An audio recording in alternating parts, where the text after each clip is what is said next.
नमस्कार मित्रों, स्वागत है आपका इस वीडियो में। मित्रों, आज के वीडियो में हम गंगोत्री धाम के बारे में विस्तार से जानेंगे। चैनल पर पहली बार पधारे हैं तो चैनल सब्सक्राइब करके हमारा प्रोत्साहन बढ़ाएं। गंगोत्री धाम भारत के उत्तराखंड राज्य के उत्तरकाशी जिले में भागीरथी नदी के तट पर स्थित चमचमाता सफेद मंदिर व प्रमुख तीर्थ स्थल है। जैसा कि नाम से पता चलता है, गंगोत्री अर्थात मां गंगा का मंदिर। यह पवित्र मंदिर सफेद ग्रेनाइट के चमकदार 20 फीट ऊंचे पत्थरों से निर्मित है। यह स्थान उत्तराखंड के शीर्ष 4 धामों तीर्थ स्थलों में से एक है। यह मंदिर 4 धाम यात्रा का दूसरा पड़ाव है। मां गंगा का यह मंदिर बेहद आकर्षक है। शाम के समय गंगोत्री मंदिर को बहुत ही भव्य तरीके से सजाया जाता है और गंगा नदी के तट पर मां गंगा की आरती की जाती है। प्रत्येक वर्ष मई से अक्टूबर माह के मध्य पतित पावनी गंगा मैया के दर्शन करने के लिए लाखों श्रद्धालु तीर्थयात्री यहां आते हैं। यमुनोत्री के समान गंगोत्री का पतित पावन मंदिर भी अक्षय तृतीया के पावन पर्व पर खुलता है और दीपावली के दिन मंदिर के कपाट बंद होते हैं। गंगोत्री का अर्थ होता है गंगा उतरी, अर्थात मां गंगा पृथ्वी पर उतर आई, इसलिए इस शहर का नाम गंगोत्री पड़ा। धरती पर मां गंगा का जिस स्थान पर अवतरण हुआ था उसे गंगोत्री तीर्थ के नाम से जाना जाता है। गंगोत्री गंगा नदी का उद्गम स्थान है। नदी के स्रोत को भागीरथी कहा जाता है। गंगोत्री में गंगा नदी के पवित्र जल में डुबकी लगाना भक्त के लिए एक वरदान है। डुबकी लगाने से मानव जाति के समस्त पाप धुल जाते हैं। देवप्रयाग के बाद से यह अलकनंदा में मिलती है, जहां से गंगा नदी कहलाती है। एक सगर नामक बहुत ही धार्मिक प्रवृत्ति के राजा थे। वह अक्सर मानव कल्याण के बारे में सोचते थे और धर्म कर्म के कार्यों में काफी आस्था रखते थे, जिससे उनकी प्रतिष्ठा प्रतिदिन बढ़ रही थी। वह एक अश्वमेघ यज्ञ का आयोजन करना चाहते थे, लेकिन राजा सगर के इस धर्म कर्म और बढ़ती प्रतिष्ठा से देवराज इंद्र को असुरक्षा का बोध होने लगा, तो इंद्रदेव ने अपना राज्य छिन जाने के भय से भयभीत होकर अश्वमेध यज्ञ में छोड़े गए अश्व अर्थात घोड़े को कपिल मुनि के आश्रम में बांध दिया। कुछ दिनों बाद जब अश्व नहीं मिला तो राजा सागर ने अपने 60,000 पुत्रों को उस अश्व को खोज कर लाने का आदेश दिया। राजा सगर के 60,000 पुत्र उस अश्व को खोजते हुए कपिल मुनि के आश्रम पहुँचे और अश्व को बंधा देखकर उन्होंने कपिल मुनि की तपस्या भंग करके उन पर अश्व की चोरी का आरोप लगा दिया, जिससे कपिल मुनि क्रोधित हो उठे और अपनी क्रोध अग्नि से राजा सगर के 60,000 पुत्रों को भस्म कर दिया।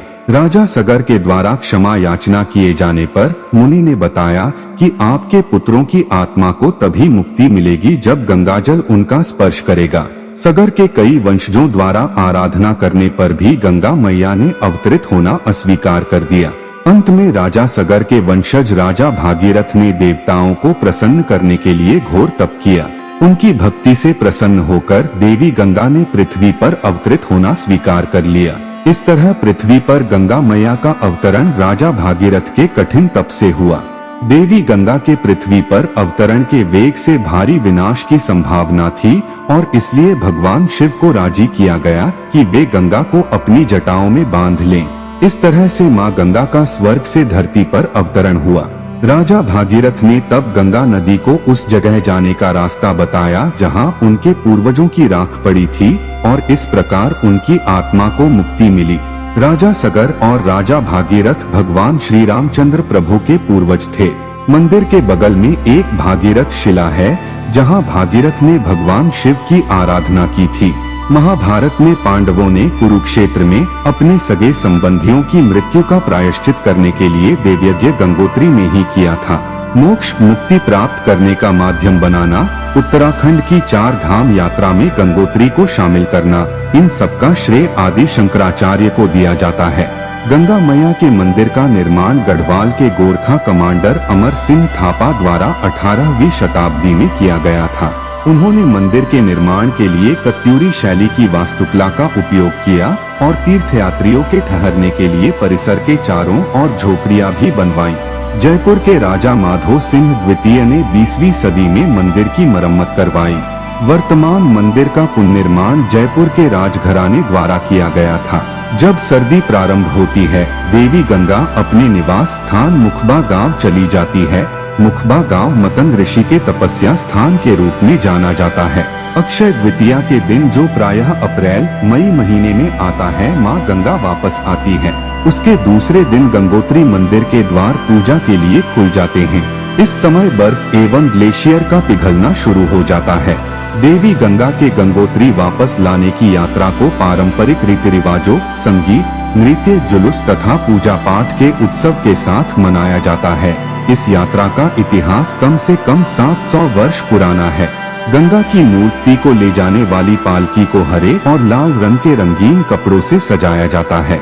जेवरातों से सुसज्जित कर गंगा की मूर्ति को पालकी के सिंहासन पर विराजमान करते हैं। पूरा गांव गंगोत्री तक की 25 किलोमीटर की यात्रा में शामिल होते हैं। विस्तृत रीति रिवाजों तथा पूजा पाठ के बाद मंदिर के दरवाजे खोले जाते हैं और गंगा की प्रतिमा को मंदिर में स्थापित किया जाता है। इसी प्रकार जब बर्फ जमना शुरू तथा यात्रा सीजन समाप्त होने पर पारंपरिक रीति रिवाजों तथा उत्सव के साथ देवी गंगा मां को वापस मुखबा गांव के लिए विदा किया जाता है।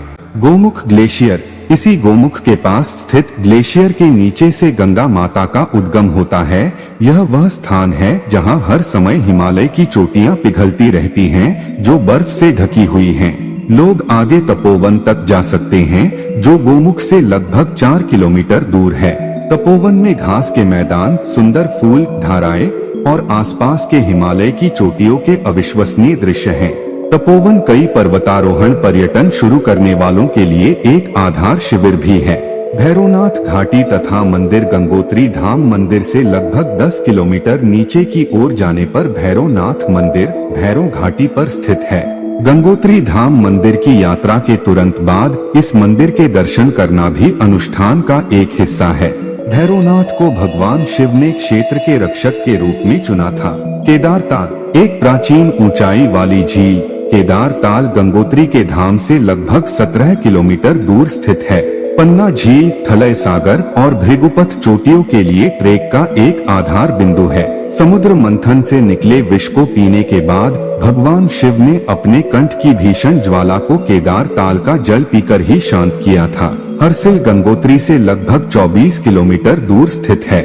यह भागीरथी नदी के तट पर बसा एक छोटा सा गांव है।